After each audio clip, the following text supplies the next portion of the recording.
오늘 함께 묵상할 말씀은 예레미야 42장 15절에서 22절까지의 말씀입니다. 바벨론이 세운 총독 그랴라가 암살당하자 예루살렘에 남아있던 사람들이 바벨론의 보복을 두려워했습니다. 그래서 애굽으로 도망가야 하는지 아니면 예루살렘에 머물러야 하는지 예레미야 선지자를 찾아와서 하나님의 뜻을 물었습니다. 그러나 그들은 이미 애굽으로 도망갈 마음을 가지고 있었습니다. 이미 답을 정하고 하나님께 물었던 것입니다. 그런데 15절 너희 유다의 남은 자여 이제 여호와의 말씀을 들으라. 만군의 여호와 이스라엘의 하나님께서 이와 같이 말씀하시되 너희가 만일 애굽에 들어가서 거기에 살기로 고집하면 남은 자들의 마음속에는 이미 애굽으로 가겠다고 하는 고집이 있었습니다. 그들은 하나님께 기도로 뜻을 묻고 싶었던 것이 아니라 자신의 뜻, 자신들의 고집을 확인하고 싶었던 것입니다.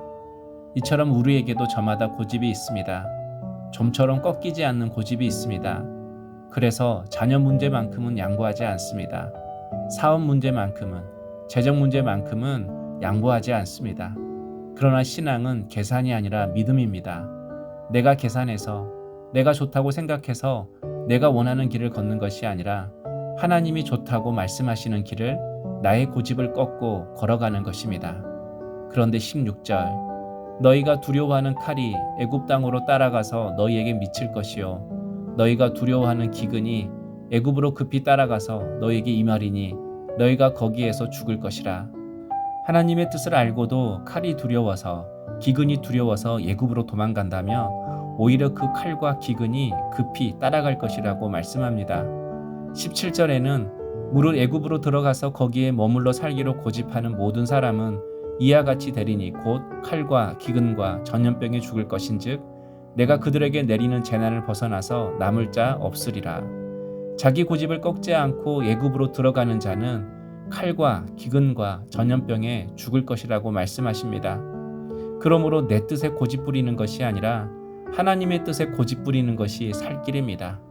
우리는 환경이 바뀌면 모든 것이 새로워지고 잘 풀리고 새로운 상황을 맞이할 거라고 생각을 합니다. 그러나 형편과 환경이 바뀐다고 해서 우리의 인생이 바뀌고 삶이 바뀌는 것이 아닙니다. 하나님을 향한 우리의 믿음의 태도, 마음의 태도가 바뀌어야만이 우리의 인생도 우리의 환경도 달라지는 것입니다. 그러므로 두려움이 임할 때 두려움으로 결정하지 말고 먼저 은혜가 임하는 자리에 있어야 합니다. 말씀이 들리는 자리입니다. 예배의 자리입니다. 기도의 자리입니다. 이렇게 은혜가 임하는 자리에 있어야만이 믿음으로 결정할 수 있고 말씀대로 순종할 수 있습니다. 19절 유다의 남은 자들아 여호와께서 너희를 두고 하신 말씀에 너희는 애굽으로 가지 말라 하셨고 나도 오늘 너희에게 경고한 것을 너희는 분명히 알라. 예레미야 선지자들은 사람들에게 재차 애굽으로 가지 말라고 하나님의 경고를 알려주었습니다. 그런데 21절 너희 하나님 여호와께서 나를 보내사 너희에게 명하신 말씀을 내가 오늘 너희에게 전하였어도 너희가 너희 하나님 여호와의 목소리를 도무지 순종하지 아니하였은즉 예레미야에게 찾아온 사람들은 처음엔 진실한 신앙인처럼 보였습니다. 하나님의 뜻을 묻고 하나님의 뜻을 기다리겠다고 했습니다. 그러나 결론이 무엇이었습니까? 불순종이었습니다. 그들은 이미 애굽으로 갈 준비를 하고 예레미야를 찾아왔고 물었던 것입니다. 그래서 예레미야 선지자가 너희들은 도무지 순종하지 않는다라고 말한 것입니다. 우리도 처음에는 믿음으로 시작했다가 결론은 불순종으로 끝날 때가 많습니다. 믿음으로 시작했다가 어려워서 못하고 일이 잘 돼서 못하고 일이 안 되어서 못하고 바빠서 못하고 이 모든 것이 불순종의 이유가 되고 근거가 될 때가 많습니다. 그래서 순종할 준비가 되지 않고 하나님의 말씀을 받는 것은 엄청난 짐입니다. 순종할 준비가 되지 않고 하나님의 복을 받겠다고 하는 것은 엄청난 위험입니다. 그러므로 어려울 때도 순종할 수 있고 좋을 때도 순종할 수 있어야 합니다. 하나님의 말씀이 언제나 내 삶의 결론이 되어야 합니다. 그러므로 내 뜻에 고집 부리는 것만이 아니라 하나님의 뜻에도 고집을 부릴 수 있어야 합니다. 그러려면 작은 일, 사소한 일부터 믿음으로 살아보려고 애쓰고 수고하는 모습이 필요합니다. 그럴 때만이 가장 중요한 순간에도 순종할 수 있고 믿음으로 살 수 있습니다. 그래서 모두를 생명의 길로 인도할 수 있습니다.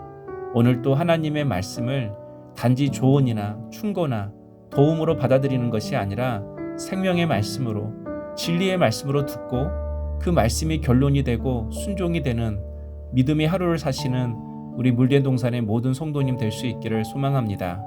적용 질문입니다. 나는 하나님의 경고와 명령을 신중히 받아들입니까? 아니면 단순한 조언으로만 듣고 있습니까? 기도하겠습니다. 주님, 두려움에 이끌려 하나님의 뜻을 거스리는 결정을 내리지 않게 하옵소서. 주님의 경고와 명령을 가볍게 여기지 않고 신중히 받아들이게 하옵소서. 무엇보다 온전한 회개로 저희의 마음을 돌이켜 주의 말씀을 사랑하고 따르게 하옵소서. 예수님의 이름으로 기도하옵나이다. 아멘.